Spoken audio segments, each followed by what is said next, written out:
நண்பர்களே, ஒரு சிங்கம் இருந்தது. அதை ஒரு யானையோ ஒரு புலியோ அல்லது ஒரு வேட்டைக்காரனோ தோற்கடிக்கவில்லை. அதன் மிக நெருக்கமான நண்பன்தான் அதை வீழ்த்தினான். அது எப்படி? ஆப்பிரிக்காவில் ஒரு சக்தி வாய்ந்த பழமொழி உண்டு.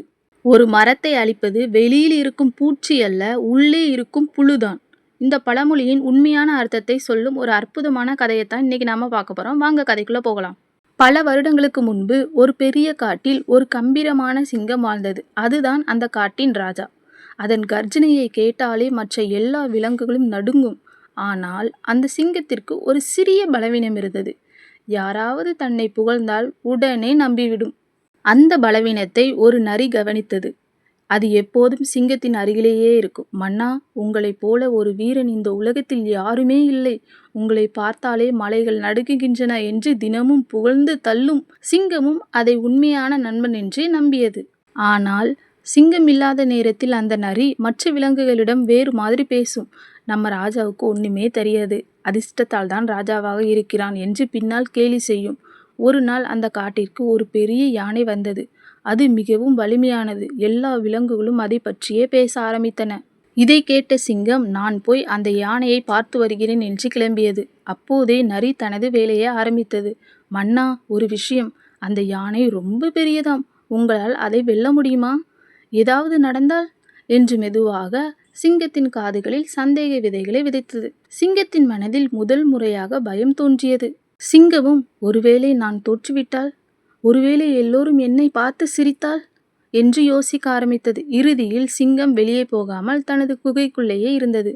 ஆனால் வெளியே நரி ஒரு புதிய நாடகத்தை ஆரம்பித்தது. பார்த்தீர்களா, நம்ம ராஜா யானைக்கு பயந்து ஒளிந்து கொண்டார் என்று எல்லா விலங்குகளிடம் வதந்தியை பரப்ப ஆரம்பித்தது. சில நாட்களிலேயே மற்ற மிருகங்களுக்கு சிங்கத்தின் மீது இருந்த மரியாதை குறைய ஆரம்பித்தது.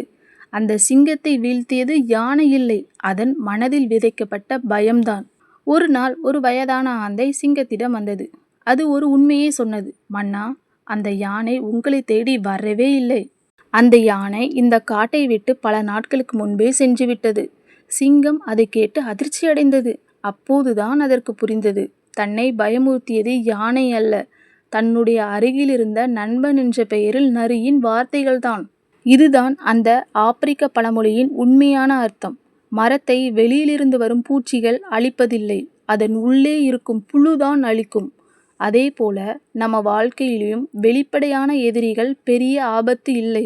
ஆனால் நம்ம கூடவே இருந்து, உன்னால் முடியாது, அதை விட்டுடு, உனக்கு அது செட் ஆகாது என்று நம்ம நம்பிக்கையை கொஞ்சம் கொஞ்சமாக கொல்லும் மனிதர்கள்தான் உண்மையான ஆபத்து.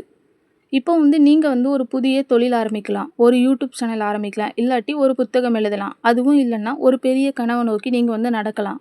அப்போது தெருவில் போகிற யாரோ ஒருவர் உங்களோட கனவுகளை நிறுத்த மாட்டார். ஆனால் உங்களுக்கு மிக நெருக்கமான ஒருவரே, இதெல்லாம் வேலைக்கு ஆகாது, நேரத்தை வீணாக்காது, இதற்கு முன்னாடி யாராவது சாதிச்சிருக்காங்களா என்று சொல்லலாம். அவர்களின் வார்த்தைகள் தான் பல நேரங்களில் நம்மை அந்த இடத்திலேயே நிப்பாட்டுகிறது. நண்பர்களே, உங்களை வீழ்த்தக்கூடிய மிகப்பெரிய எதிரி எப்போதும் வெளியே இருக்க மாட்டான். சில நேரங்களில் அவன் உங்களுக்கு மிக அருகிலேயே தான் இருப்பான். அதனால் யார் உங்களை ஊக்குவிக்கிறார்கள் என்பதையும், யார் உங்கள் நம்பிக்கையை மெதுவாக கொள்கிறார்கள் என்பதையும் கவனமாக கவனியுங்கள். நண்பர்களே, உங்கள் வாழ்க்கையில் இப்படிப்பட்ட ஒரு நரியை நீங்கள் சந்திச்சிருக்கீங்களா? அதை நீங்கள் எப்படி கடந்து வந்தீங்க?